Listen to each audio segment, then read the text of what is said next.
नमस्कार साथियों, मैं Manoj Yadav, doctor BRC nice wellness management से वीडियो में स्वागत है आपका। तो आज हम बात करेंगे जो हमने अभी पिछले दिनों जो वीडियो एक डाला था कि लोन के बारे में हमने बताया, बैंकिंग लोन, यानी कि आप बैंक से कितना भी बड़ा लोन लिया हुआ है, बैंक वाले परेशान कर रहे हैं या फिर आप अभी बैंक से लोन लेना चाहते हैं, तो ये इसको हमने कहा कि 50 लाख तक का लोन आप 1060 रुपए में चुकता कर सकते हैं। तो इसके ऊपर बहुत सारे क्वेश्चंस हमारे लोगों के आए, तो उनके समाधान के रूप में हम ये वीडियो जारी कर रहे हैं। तो इसमें क्या है, देखिए, इसके लिए हमें रुपये का इतिहास समझना होगा कि किस प्रकार से रुपये का चलन चला और क्या आज तक हुआ है। तो उससे आपको समझ में आएगा कि इसके पीछे का क्या क्या रीजन है, क्या रहस्य है। तो अगर हम पहले के दौर में जाते हैं तो देखिए हजारों साल से चलता आया है बार्टर सिस्टम, यानी कि एक सामान से दूसरे सामान का लेन देन होता था आपस में। यानी कि मेरे को किसी सामान की जरूरत है तो मैं वो सामान किसी को देता हूं और मैं किसी को कुछ सामान दे करके उससे दूसरा सामान ले लेता हूं। यानी मेरे पास सरसों है और मुझे कपड़े की जरूरत है, मैं कपड़े वाले को सरसों देता हूं, उससे कपड़ा ले लेता हूं। इस तरीके का सिस्टम चलता था।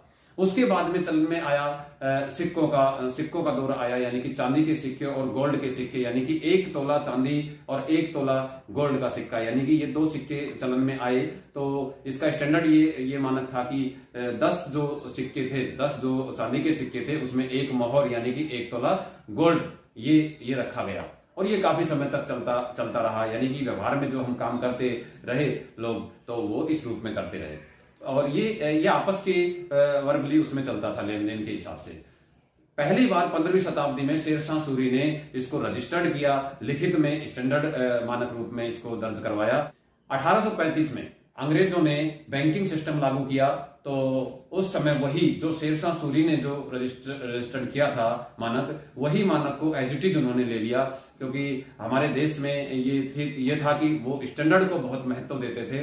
तो इस हिसाब से वो उसमें कोई फेरबदल नहीं कर पाए, तो ये मानक उन्होंने रखा, यानी कि वही 10 रुपये में 1 मोहर यानी कि 1 तोला गोल्ड।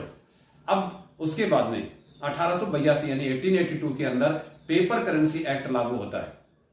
तो पेपर करेंसी एक्ट में यानी कि जितना गोल्ड था, अभी जैसे गोल्ड का लेन देन होता था, गोल्ड और चांदी का जो था वो लेन देन होता था, तो वहां जो पेपर करेंसी एक्ट लागू हुआ तो उसके तहत ये था कि पेपर के रूप में, यानी कि एक नोट बना के दे दिया जाएगा। जैसा आज नोट हमारा चलता है, यानी कि 100 का नोट है, 1000 का नोट है, जिसपे लिखा होता है गवर्नर के द्वारा कि मैं धारक को 100 रुपए देने का वचन देता हूं। तो यानी कि इस तरीके का पेपर करेंसी एक्ट के अंदर यही था कि नोट दिया जाएगा पेपर के रूप में कि आपका सोना हमारे पास रखा हुआ है और आप इस पेपर को कहीं भी लेके जाइए, किसी से भी व्यवहार कीजिए, और जब भी कोई भी व्यक्ति इस पेपर को हमारे पास लेके आएगा, इस नोट को लेके आएगा, तो हम उसको सोना दे देंगे। तो इस तरीके की व्यवस्था पेपर करेंसी एक्ट में हुई और उसमें स्टैंडर्ड तो वही था। अब अच्छा, इसमें एक इसी दौर में उसी समय पे पहली बार रुपये का डिवैल्यूएशन हुआ, यानी कूटकरण हुआ। यानी कि जो हमारा स्टैंडर्ड चल रहा था पिछले समय से कि 10 रुपये में मानक क्या था, एक गोल्ड का सिक्का यानी कि 1 मोहर यानी कि 1 तोला। तो 1 तोले में होता है 11.7 ग्राम। तो ये जो स्टैंडर्ड चल रहा था, ये इसमें बदलाव किया गया और उसमें बदलाव में ये आया कि 15 रुपये का 1 तोला सोना कर दिया गया, 15 रुपये का 1 मोहर कर दिया गया। तो यानी कि 15 रुपये का 1 मोहर किया, यानी कि हो गया 1 रुपये में कितना हो गया, 1 रुपये में वो हो गया 777 मिलीग्राम सोना।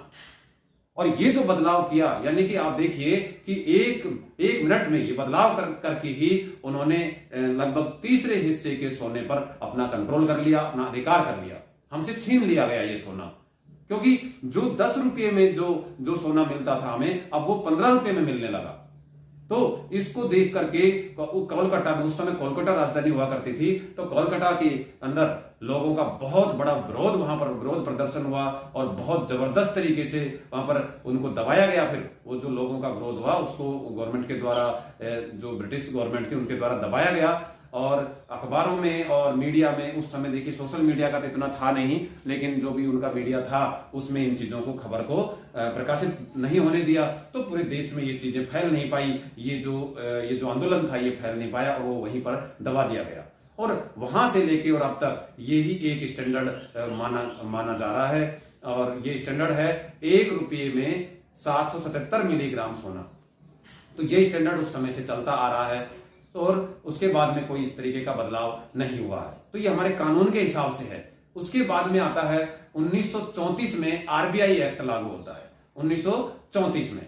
तो उस समय जो आरबीआई एक्ट लागू हुआ, तो आरबीआई एक्ट भारतीय रिजर्व बैंक ऑफ इंडिया, इसमें भारतीय क्यों जोड़ा गया कि मतलब देखिए ब्रिटिश गवर्नमेंट था और उनका सब कुछ चल रहा था, पूरा बैंकिंग सिस्टम उनका ही है और आरबीआई जो था वो भी उन्हीं का बनाया हुआ था, उन्हीं की गाइडलाइन उसमें रही है और इनका पीछे जो हाथ है वो रॉथस्चिल्ड का जो फैमिली है उसी का पूरा ये खेल है रुपये का।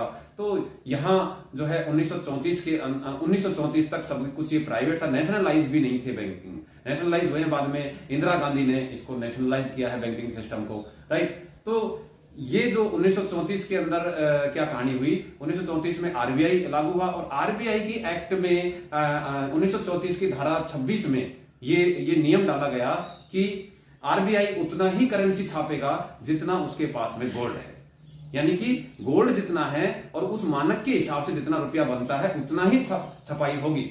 अगर उससे ज्यादा छपाई होती है तो वो नकली नोट की जो करप्शन है उसके रूप में माना जाएगा, या जो रुपये का डिवैल्यूएशन का जो दोष है उसमें शामिल होगा वो। तो आईपीसी की धारा 489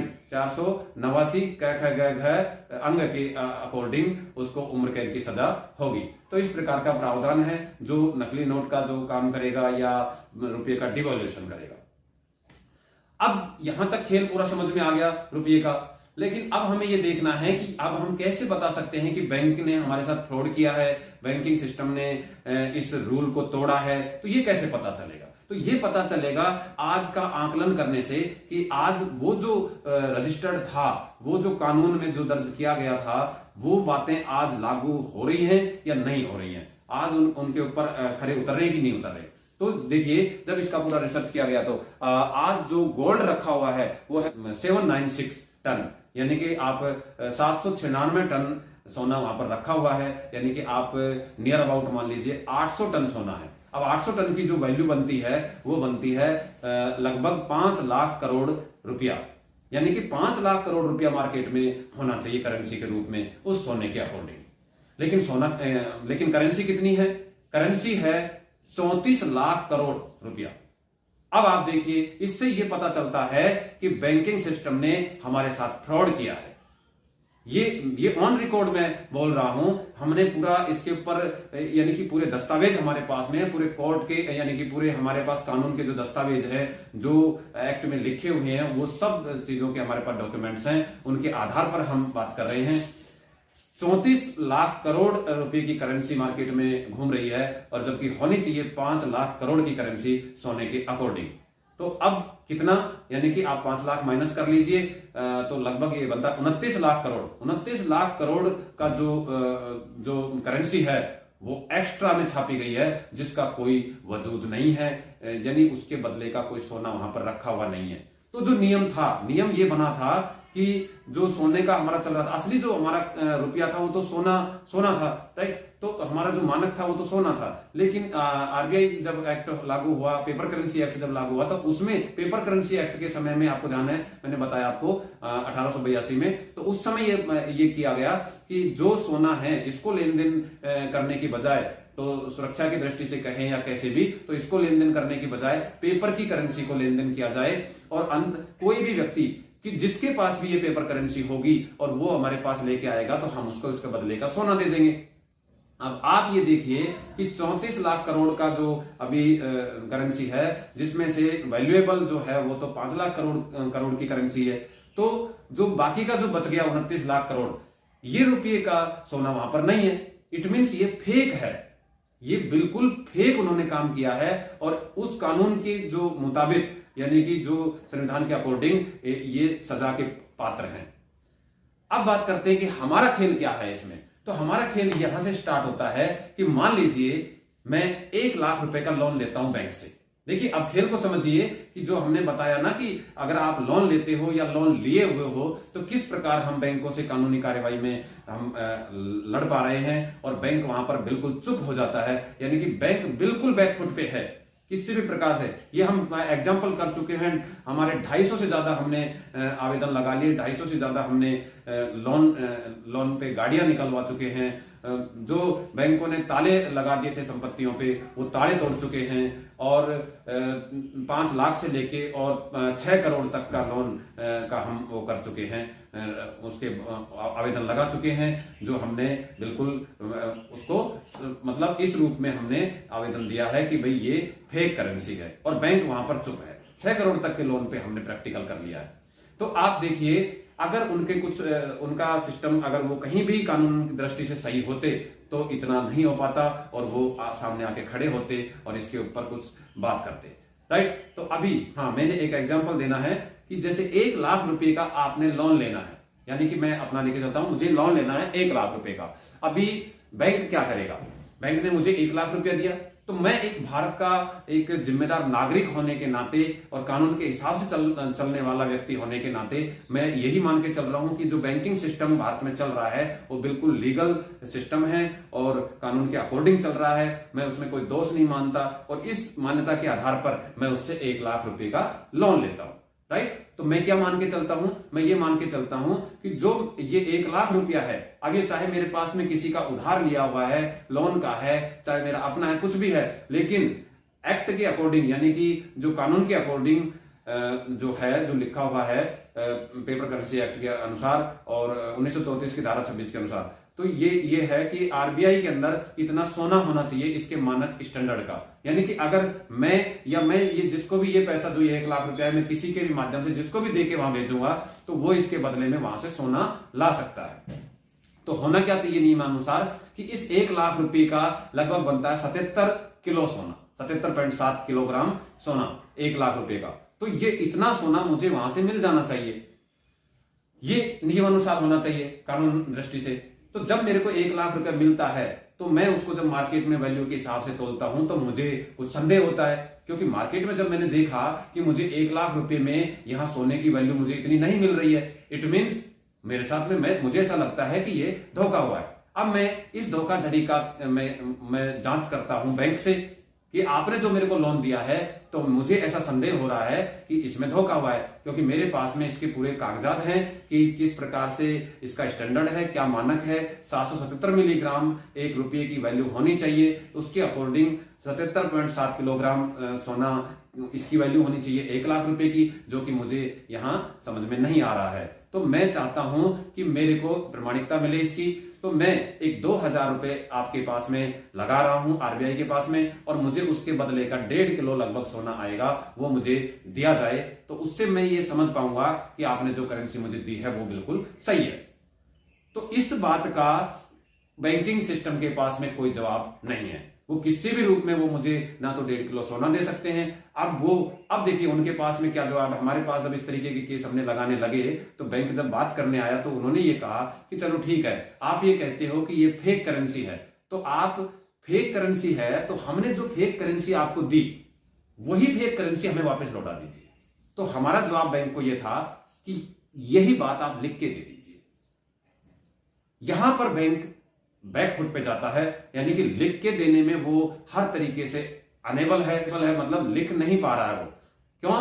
क्योंकि वहां वो फंसता है कि अगर गलत करेंसी को वो स्वीकार करता है कि हमने फेक करेंसी दी है, गलत करेंसी दी है, तो नकली नोटों के कारोबार के अंदर वो फंसते हैं। अगर वो ये लिख के देते हैं कि ये सही करेंसी है तो 1 लाख रुपए में 77 किलो सोना हमारा चाहिए, वो हमें दे दीजिए। तो दोनों जगह पर वो फंसते हैं, और इस रूप में हमने जितने भी लोन के लिए आज तक उसके आवेदन किए हैं, तो सभी लोन के ऊपर आज मान लीजिए आपका कोई लोन है, बड़ा लोन है, और उसके ऊपर बैंक रोज आपको परेशान कर रहा है ना। तो अब उस लोन पे क्या करेंगे, वो रोज फोन कर रहे हैं, रिकवरी वाले आ रहे हैं, और कभी आपकी संपत्ति जब्त करने के लिए कार्यक्रम हो रहा है। तो वो सेकेंड डे से, यानी कि हम जिस दिन ये आवेदन लगाते हैं, ये अपने कागज भेजते हैं उनके पास में, उसी दिन से बैंक के फोन आने बंद हो जाते हैं, कोई भी व्यक्ति उनका नहीं आता है, यानी बिल्कुल वो उस केस को ठंडे बस्ते में डाल देते हैं। तो आप देखिए क्या है इसका रीजन, यही है कि वो गलत है अपनी जगह पर। अब हमारे लोगों को कई बार ये डाउट होता है हालांकि जो अभी हमारे संपर्क में जो आ लिए और जितने लोगों के लोन हमने क्लियर करवाए हैं, तो उनको तो अभी कोई डाउट नहीं है, लेकिन अब नए लोग होते हैं उनको ये डाउट आ जाता है कि आज तो चलो बैंक चुप हो रहा है, लेकिन क्या पता कब वो मुंह उठा ले और हमसे फिर से डिमांड करने लगे। नहीं होगा ऐसा। क्यों नहीं होगा? क्योंकि अगर उनके अंदर कोई वाकई में कानूनन ताकत होती, अगर वो सही होते कानूनन, तो वो अभी भी पीछे नहीं हट सकते थे। यानी कि 6 करोड़ तक का लोन हमने अभी तक करवाया है, आवेदन दिए हैं उसके, तो उस पर भी वो चुप है, हर तरीके से चुप है। बैंकों की तरफ से जो ताले संपत्ति जब्त करने के लिए लग गए थे, जिन जमीनों को कुर्की करने के लिए जो आ गए थे, तो उनको तालों को हमने तोड़ दिया है। 200-250 ताले हमने तोड़े हैं। तो किसी के ऊपर भी कोई उनकी तरफ से कोई मतलब एक्टिविटी नहीं है, लिखित में कोई कार्यवाही नहीं है। सिर्फ अब देखिए, अब बैंक इस रूप में तो कानूनन रूप में तो इसमें आ ही नहीं सकता सामने, ये निश्चित हो चुका है, निश्चित हो चुका है। अब दूसरा उनके पास में उपाय क्या होता है? देखो, बैंकिंग सिस्टम के पास में 2 तरीके से काम होता है। एक तो होता है कागजों की लड़ाई, और दूसरी होती है जो थर्ड पार्टी वो रखते हैं, जिनका ना कोई कागज होते हैं, ना कोई आधार होता है, और ना उनका कोई सिस्टम होता है। वो सिर्फ गुंडाई करते हैं और दादागिरी से वो आपकी चीजों को हथियाते हैं। आपका गाड़ी रोड पे चल रही है तो उसे वो उठाते हैं। तो इस प्रकार का जो है वो चलाते हैं। तो देखिए, अब इनसे लड़ने का क्या उपाय है? तो इनसे लड़ने के लिए, या फिर देखिए दूसरा क्या है कि बैंक वाले इस तरीके से करते हैं कि जो ये अब हमारा ये जो चल रहा है, जनता सरकार मोर्चा के उनका जो ये प्लेटफॉर्म बनाया गया है, तो इसके तहत जितने भी लीडर्स खड़े हो रहे हैं, तो यहां वो ढूंढेंगे टॉप लीडर कौन है। तो वो जो टॉप लीडर है जो सामने उभर के आएगा, तो उससे वो मिल करके उसको 2 ही उसके पास में ऑप्शन देंगे। पहला कि उससे पैसा और पावर दे दी जाए। अगर वो पैसा और पावर नहीं लेता है तो उसे बंदूक की गोली मिलेगी। तो ये 2 ऑप्शन उनके पास होते हैं और उसको हर तरीके से दबाने की कोशिश की जाएगी। तो इसका हमने बिल्कुल इलाज निकाला हुआ है। इसका इलाज ये है कि पहली बात तो हमारे बीच में कोई भी टॉप लीडर नहीं है, किसी भी प्रकार का कोई टॉप लीडर सामने उभर के नहीं आने वाला है। यहां पर हर व्यक्ति को एक ट्रेनिंग दी जा रही है और हजारों लाखों लोगों के रूप में ट्रेंड लीडर्स खड़े होंगे, जो बिल्कुल सेम टू सेम बोलने वाले होंगे, हर चीज को जानने वाले होंगे और हर तरीके से लड़ने वाले होंगे। तो उनके समझ में ही नहीं आएगा कि कौन टॉप लीडर है, किसको मारे और किसको छोड़े। तो उस ऑप्शन से भी बचने का हमारे पास में पूरा ये एक हमने तरीका निकाला हुआ है। तो गांव में जाकर के हमारी मुहिम छिड़ी हुई है। हमारे जो लोग हैं, इस टीम को जो लीड कर रहे हैं इस काम को, वो जो पैनल है लगभग 40-50 लोग अभी टॉप पैनल पे काम कर रहे हैं इसमें। तो वो लोग गांव में जाकर लीडरशिप तैयार कर रहे हैं। तो अभी जो हमने अभी डिसीजन निकाला है, तो जितने भी नाइस प्रमोटर्स हैं, वो नाइस प्रमोटर्स जो होंगे, वो नाइस प्रमोटर बनने का तरीका यही है कि आप अपने उन 20 लोगों का एक ग्रुप बना लीजिए, जिनको आप ट्रेनिंग्स देना चाहते हैं, जिनको आप बिल्कुल नॉलेज देना चाहते हैं और खड़ा करना चाहते हैं अपने साथ में। तो उन 20 लोगों को साथ में, तो उस तरीके से आप नाइस प्रमोटर बनते हैं। तो जितने भी नाइस प्रमोटर्स हैं उनको ये ट्रेनिंग्स दी जाएंगी। और इन ट्रेनिंग्स में बेसिकली होगा क्या, इसमें आपको बिल्कुल मजबूत किया जाएगा कि हर तरीके की सिचुएशन से आपको कैसे बाहर आना है। अगर कोई कानूनी व्यक्ति, मान लीजिए जैसे कि कोई रिकवरी वाला आता है, तो रिकवरी वाले से कैसे निपटना है। आप एक चीज देखिए कि कोई भी रिकवरी वाला है या बैंक के साथ में कोई पुलिसकर्मी आते हैं, तो वो कौन है? वो पुलिसकर्मी, वो रिकवरी वाले, वो भी एक्चुअल में देखे तो वही हमारे ही भाई बंधु हैं। वो कोई विदेश से आए हुए और उन लोगों के साथी नहीं है। वो तो अपने पैसे के लिए, अपनी रोजी रोटी और नौकरी के लिए वो अपना काम कर रहे हैं। तो उन लोगों को वो भी डरते हैं इस बात से कि कहीं हम कानून की चपेट में नहीं आ जाएं, क्योंकि उनके वो कानूनन दृष्टि से वो गलत कर रहे हैं। अगर एक रिकवरी वाला आपके पास में आता है, आपकी गाड़ी उठाता है, उस रिकवरी वाले बंदे के पास में कोई भी किसी भी प्रकार का कोई कागज नहीं होता है, बैंक उसको यहां तक लिख के नहीं देता है कि आप उसकी गाड़ी उठा लाओ, आप उसके मकान को जब्त कर लीजिए, उस पर लॉक लगा लीजिए, ऐसा कुछ भी उसके पास लिखित में नहीं होता है किसी भी प्रकार से। और जो पुलिस आती है बैंक के साथ में, वो भी कानूनन गलत आती है, क्योंकि अगर आती है वो तो सही है, क्योंकि वो उसका काम क्या है कि बाहर से सिचुएशन को ये देखना है कि अगर किसी 2 पक्ष हैं वहां पर, तो दोनों पक्षों में अगर वाद विवाद होता है तो उसको सुलझाने के लिए वो वहां पर रहती है, राइट। लेकिन इसलिए नहीं कि वो बैंक का सपोर्ट लेगी और बैंक की जो कार्यवाही है उसको करेगी पुलिस वाले, ऐसा नहीं है। पुलिस का जो सिस्टम है वो बैंकिंग के साथ में नहीं है, वो एक अलग सिस्टम है। लेकिन ये हमें पता नहीं है, ये आम व्यक्ति को पता नहीं है, उनको जवाब कैसे देना है, कानूनन जो लिखा हुआ है, जो धाराओं में लिखा हुआ है, उनको किस प्रकार से उनको बताना है। तो एक रिकवरी वाले को क्या बोलना है कानूनन, एक पुलिस वाले को क्या बोलना है। और जब हम बात कानूनन की दृष्टि से करेंगे तो आप अकेले ही काफी हैं और आपकी बातें सुनकर के वो वहां से भाग खड़े होंगे, क्योंकि डरते वो भी हैं कि कहीं हम कानून की चपेट में नहीं आ जाएं। लेकिन आम व्यक्ति इन चीजों को जानता नहीं है, इसलिए वो हैवी हो जाते हैं। तो ये सारी चीजें वहां पर सिखाई जाती हैं ट्रेनिंग्स के अंदर। और दूसरा, जो भी आज देश की जनता पे, आम व्यक्ति को गुलाम बनाने के लिए जो कार्यक्रम, जो वैश्विक षड्यंत्र चल रहे हैं, जब किसानों की जमीनें हथियाने का पूरा प्रोपेगेंडा चालू है, गांवों की जितनी भी पंचायती जमीनें हैं उन पे पूरा काबू करने का वो गवर्नमेंट ने अपने नाम कर ही लिया है पहले से ही। तो ये सारे चल रहा है। आप देखिए, हर चीज को आधार कार्ड से जोड़ करके हमें बिल्कुल गुलाम बनाने की तैयारी है। यानी कि कल ने अगर कोई भी व्यक्ति अपना सर ऊंचा करता है और उनके खिलाफ बोलने की बात करता है या उनके अकॉर्डिंग उनकी गुलामी स्वीकार नहीं करता है, तो उनके पास में सीधा सा ऑप्शन है, वो आधार कार्ड बंद कर देंगे। आधार कार्ड बंद किया, सारी चीजें बंद हो जाती हैं, उससे टोटल चीजें बंद हो जाती हैं। आपका खाना पीना, आपका घूमना फिरना, सब चीज आपकी स्टॉप हो जाती है और वहीं से आप वहां की उनकी गुलामी स्वीकार करने के लिए रेडी हो जाओगे। तो ये एक बड़ा एक तंत्र चल रहा है जिसके तहत बहुत सारी चीजें, हमारे बीजों पे कंट्रोल कर लिया गया है, हमारी जमीनों पे कंट्रोल कर लिया गया है, पानी बिजली सभी पे कंट्रोल कर लिया। आप देखिए, हम कहीं भी स्टैंड नहीं कर पाएंगे और ये काफी लंबे प्रोसेस से, उनकी बड़ी प्लानिंग के तहत ये सब हुआ है। और इसके पीछे जो हाथ हैं वो 2-3 नाम तो सबको पता ही है, जैसे बिल गेट्स है, रॉथस्चिल्ड है, रॉकफेलर है। तो अभी जो इंडो इजराइल का जो सिस्टम चल रहा है, अपने गांवों के अंदर जो निर्मल सरोवर के नाम से जो स्कीम्स चलाई जा रही हैं, तो ये इजरायली जो कंपनी है उनकी तरफ से ये सारा कार्यक्रम है। तो ये सब बर्बाद करने के लिए, आम व्यक्ति को काबू में करने के लिए, हमारी जो भारतीय संस्कृति है जो गांव में जीवित है अभी भी, उस संस्कृति को पूरी तरह से तहस नहस करने का ये कार्यक्रम है। तो इन सभी चीजों पे काम करना है जरूरी। और उनका जो सबसे बड़ा हथियार है वो है बैंकिंग सिस्टम। इस बैंकिंग सिस्टम के द्वारा इसको पूरे जो कार्यक्रम है, इसको उस बैंकिंग सिस्टम के द्वारा ही वो काबू में कर रहे हैं। अभी वो बैंकिंग सिस्टम देखो, हमें बराबर लोन देते जा रहे हैं और एक व्यक्ति को इतना लोन के नीचे दबा दिया जाता है कि वो उसको चुकता नहीं कर पा रहा है। उसके बाद में क्या होता है, उनकी जमीनें, उनकी जो मूल संपत्ति है, उनको लिया जा रहा है, उनको हथियाने का पूरा कार्यक्रम है।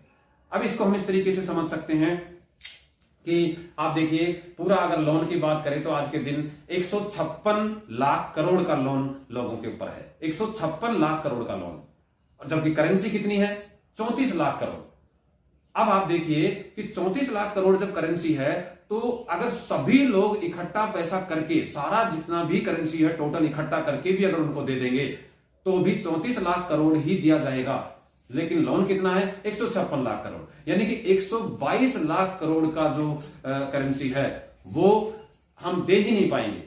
यानी कि उसके बदले में फिर क्या देना होगा, उसके बदले में हमें अपनी संपत्ति देनी होगी, हमें अपनी जमीनें देनी होगी। ये सब कुछ चल ही रहा है, राइट। तो किसी भी प्रकार से कर्ज मुक्त नहीं हुआ जा सकता। ये कैसे बढ़ा, ये जो ब्याज पे ब्याज लगाते जा रहे हैं, राइट। और लोन दे दिया, अभी मान लीजिए किसी को लोन दिया, अब उसके ऊपर ब्याज चालू हो जाता है, तो वो जो ब्याज का जो पैसा बढ़ रहा है वो तो करेंसी तो है ही नहीं मार्केट में, तो उसके बदले का फिर क्या होगा, वो संपत्ति जमीन। तो इस तरीके से आप देखिए किस प्रकार से हमें खोखला किया जा रहा है, आर्थिक रूप से हमें बिल्कुल खोखला किया जा रहा है, माइंड के रूप से आदमी को जो है एक गुलामी का जो मेंटलिटी है उसकी बनाई जा रही है। अभी महामारी के रूप में जो चला, ये अभी आज सबके सामने है ये चीजें कि उसका जो खुलासा हुआ है कि किस तरीके से ये सब एक प्रोपेगेंडा था, राइट। तो उसमें लोगों की मानसिकता को एक गुलामी वाली मानसिकता के अंदर धकेल दिया गया। तो ये क्या किया जा रहा है, ये सारा जो व्यवस्था है ये हम लोगों को गुलाम बनाने की तरफ लेके जा रही है। तो लड़ना हमें ही है इससे। तो इससे लड़ने के लिए देखिए हमें ट्रेंड भी होना पड़ेगा, अपने अपने क्षेत्र में खड़ा होना पड़ेगा, एक लीडरशिप ओहदे पे हमें काम करना होगा, राइट। तो इस तरीके से ये सारा काम होगा। अच्छा, हमें अब करना कैसे है, इस पे हम एक बार बात कर लेते हैं। देखिए, करने का एक सबसे बड़ा जो है वो है नाइस प्रमोटर हमें बनना है। तो नाइस प्रमोटर अगर आप बनते हैं तो उसके बाद आपकी ट्रेनिंग होगी और नाइस प्रमोटर बन के आप अपने लोगों को नाइस प्रमोटर बनाएं।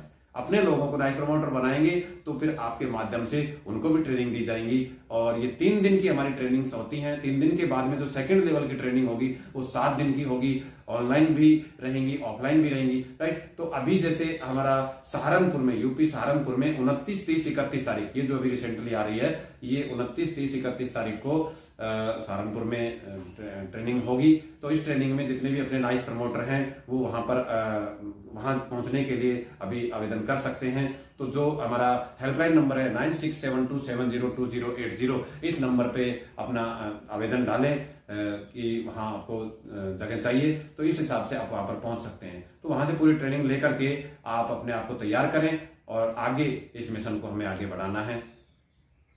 थैंक यू, मिलते हैं नेक्स्ट वीडियो में।